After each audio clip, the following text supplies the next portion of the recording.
security of health insurance.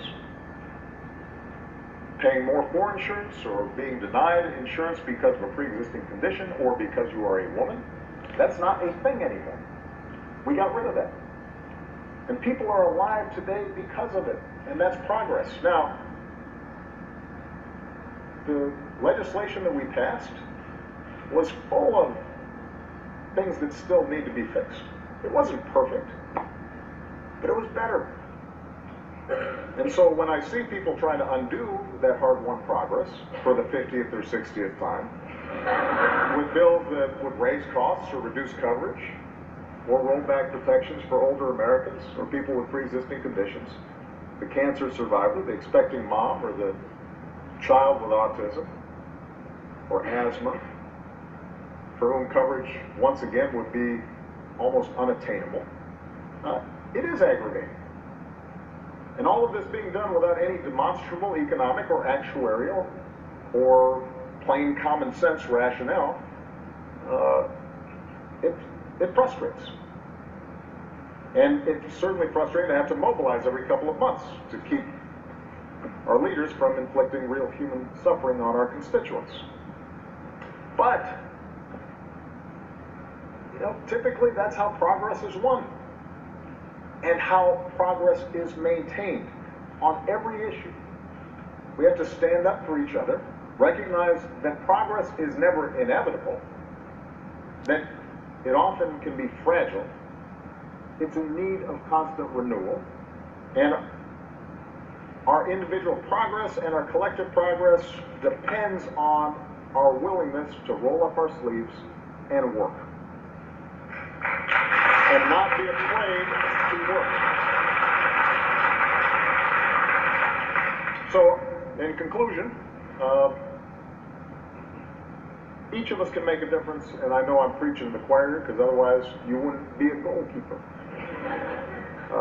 But many of you are young and maybe have only seen forward momentum and may not have seen backward momentum yet. Many of you may confront hurdles and roadblocks and disappointments in the future. And when that happens, that's the test.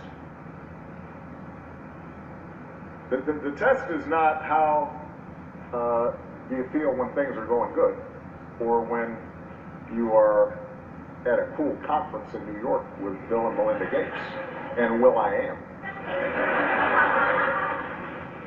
Right? The test is when you're in the field and you're on the ground and you are doing work and people are resisting or misunderstanding or purposely undermining efforts that you know can make a difference. And how do you respond to that?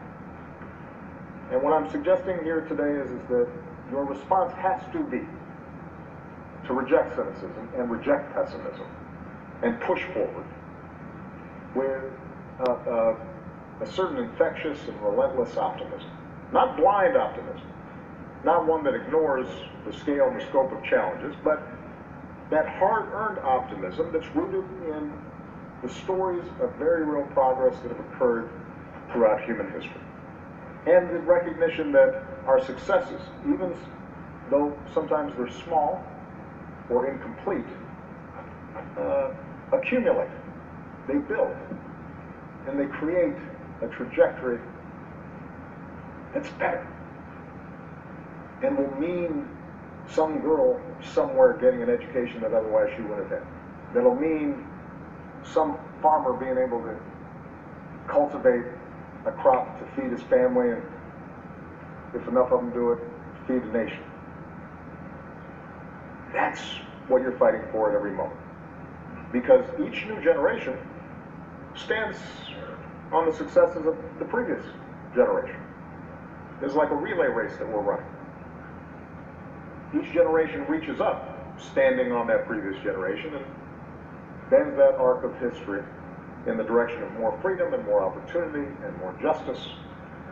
That's why I spent so much time when I was president convening young leaders on every continent that I visited. That's why in my post-presidency, my emphasis is going to be on training the next generation of leaders to take their own crack at changing the world. through the Obama Foundation, which will be based in Chicago, but will have projects, programs, and digital networks all across the globe. And I'm hoping I get a chance to work with some of you because I have great faith in you. Just as I know Bill and Melinda have great faith in you. And I'm certain that if you keep pushing forward, then America and the world are going to be just fine. Thank you very much.